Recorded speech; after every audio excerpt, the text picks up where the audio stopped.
Vocês pediram, a gente trouxe análise da Magazine Luiza. Fica nesse vídeo. Olá, meu nome é Gabriela Mosman, eu sou analista de investimentos da Suno Research e hoje eu quero apresentar para vocês a Magazine Luiza, ou também conhecida como Magalu, código de negociação MGLU3 na nossa bolsa de valores. E se você quer saber um pouquinho a mais, eu já vou te indicar que a gente tem um relatório completo sobre a análise da empresa, tá aqui na descrição o link, então já vai lá, baixa, mas só depois de assistir esse vídeo. Ok, se você tá perdido e não sabe o que é Magazine Luiza ou o que ela faz, só tá aí porque muita gente já falou sobre essa empresa, a Magazine Luiza, ela é uma das empresas líderes do setor de varejo no país. Ela teve um desempenho fantástico ao longo dos últimos anos, muito por causa da inovação que ela acabou proporcionando na interação com o e-commerce na internet, ou seja, ela transformou todo o seu sistema, a sua questão de lojas, logística, tudo, num modelo muito integrado, vinculado ao e-commerce, produzindo assim toda essa questão de lojas virtuais também com a inteligência de mercado vinculado a esse sistema. Ela também oferece diversos produtos financeiros, como muitas lojas de varejos, que é aquela famoso cartão, você tem ali um mini banquinho na loja de varejo. Um exemplo muito grande que também tem isso são as lojas Renner, C&A, então você tem aquele vínculo financeiro também da empresa. Atualmente ela tem mais de 1.100 lojas distribuídas em mais de 18 estados brasileiros. Além do site online, ela também tem 17 centros de distribuição, então você pode já perceber que tem uma logística muito bem criada nela. Um ponto que diferenciou muito ela da própria concorrente, a maior concorrente dela no Brasil, que é a Via Varejo, que acabou meio que canibalizando a relação das suas empresas entre Ponto Frio e Casas Bahias nesse segmento. A Magazine Luiza conseguiu integrar tudo isso e se tornar um sinônimo aí dessa questão de inovação do e-commerce brasileiro. Mesmo com todo esse histórico de inovação e ela já ser uma empresa um pouco mais antiga, porque ela foi fundada em 57, ela continua sendo uma empresa familiar. Ela tem apenas aí uns 36 a 40% das suas ações em free float. Então a grande parte da empresa realmente está sob controle da família. Eu vou trazer aqui, como sempre, o nosso Suno Analítica pra gente analisar alguns indicadores da Magazine Luiza e também mostrar alguns dados do balanço dela. Então vem comigo pro meu computador. A gente entrando no melhor site de análise da internet, a gente chega aqui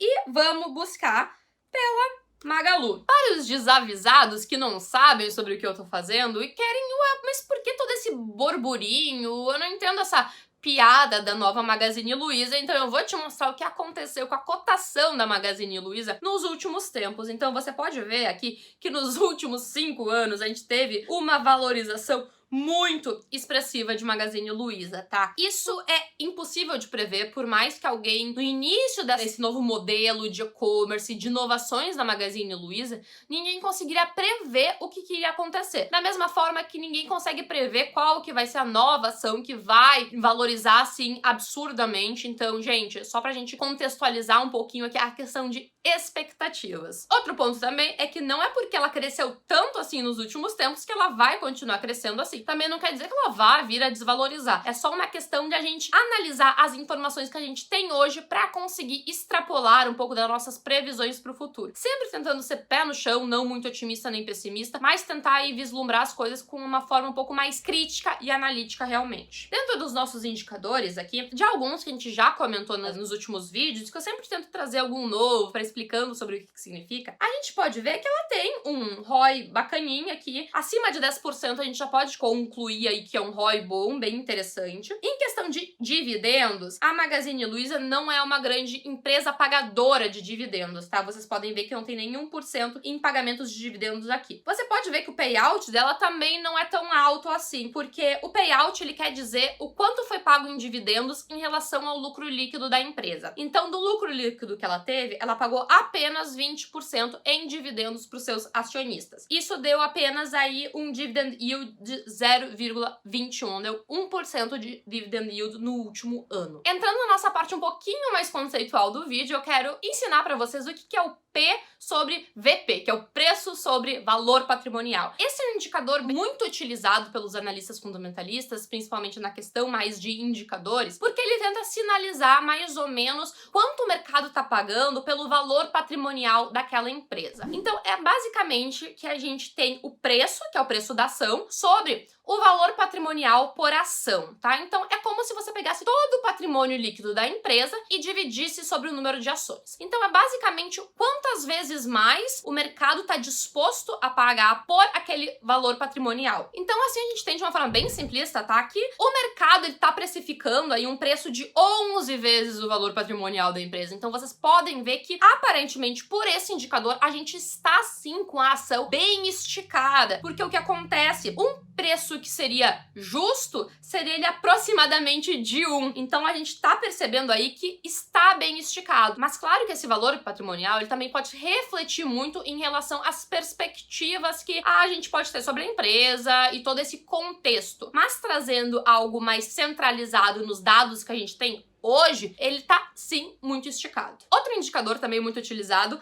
é o P sobre L, que é o preço-lucro, tá? É o preço da ação sobre o lucro da empresa. É mais ou menos quantas vezes a gente precisaria ter aquele lucro para justificar esse preço. Também é um indicador muito utilizado e a gente tá aqui com 91,3, que é um dos preços-lucros mais altos do setor de varejo do Brasil. Outras concorrentes têm valores muito menores, até as lojas Renner, se eu não me engano, tem em 26, então vocês podem ver que tá bem esticado. Para vocês terem comparação, a Amazon, que é a líder mundial nisso, ela tá em torno de 100 vezes. Então, só pra gente ter um pouquinho dessa noção. A gente tem a história da Magazine Luiza, caso vocês queiram dar uma lidinha. Eu não vou ler, não vou contar a historinha, porque vocês podem simplesmente pausar o vídeo, ler aqui, ou entrar no site do Suno Analítica, acessar a Magazine Luiza e ler toda ela. Mas o que vale a pena a gente citar aqui são as vantagens competitivas e desvantagens, tá? De uma forma bem simplificada. Como eu já comentei, a Magazine Luiza, ela se tornou sim referência no e-commerce, em toda essa transformação digital. Principalmente a partir de 2015, quando ela realmente começou a reconstruir toda essa segmentação nova, toda essa parte de internet, de e-commerce, lojas virtuais. Com isso, ela conseguiu sim uma vantagem comparativa muito grande, ela conseguiu estruturar toda a questão de logística e também facilitar até aí uma melhoria de contato com seus clientes. Porém, esse é um setor com muita concorrência. As margens líquidas desse setor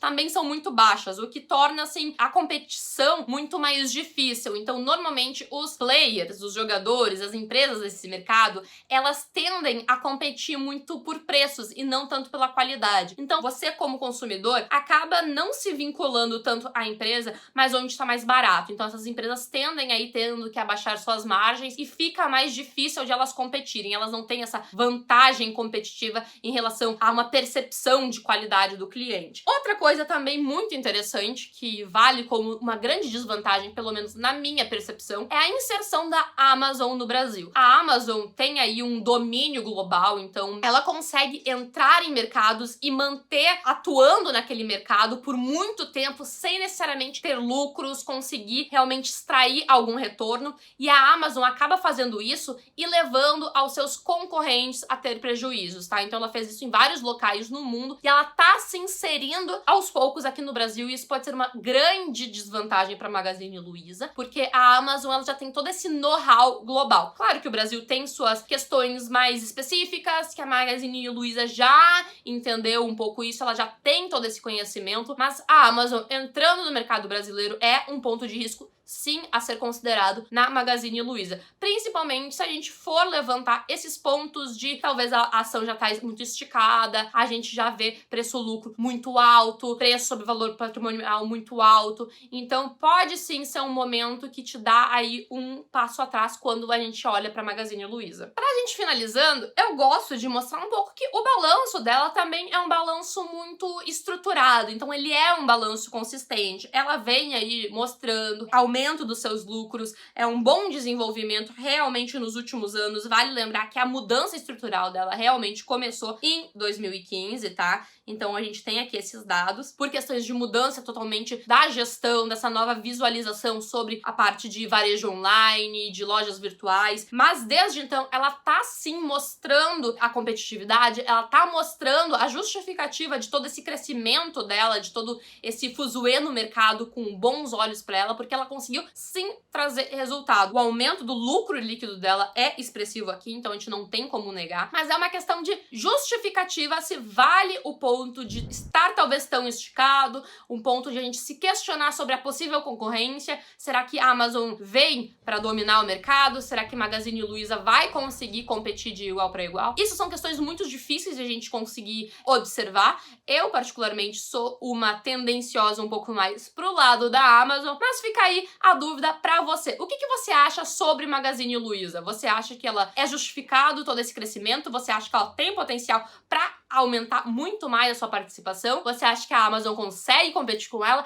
Isso são questões que valem aqui pro nosso debate, porque a gente não tem dados pra se basear com isso. Isso são premissas, são suposições que eu, como analista, e digo nós da Suno, acabamos debatendo isso, mas eu gostaria de saber de você, o que você acha sobre o caso. Comenta aqui outras empresas que você quer que a gente analise, outros indicadores que você quer que a gente fale. Eu vou ficando por aqui, um grande abraço, e não se esqueça de baixar o nosso relatório da Magazine Luiza aqui no link da descrição, e também nos seguir em todas as redes sociais. Eu tô lá, @GabrielaMosman, @SunoResearch, e até o próximo vídeo.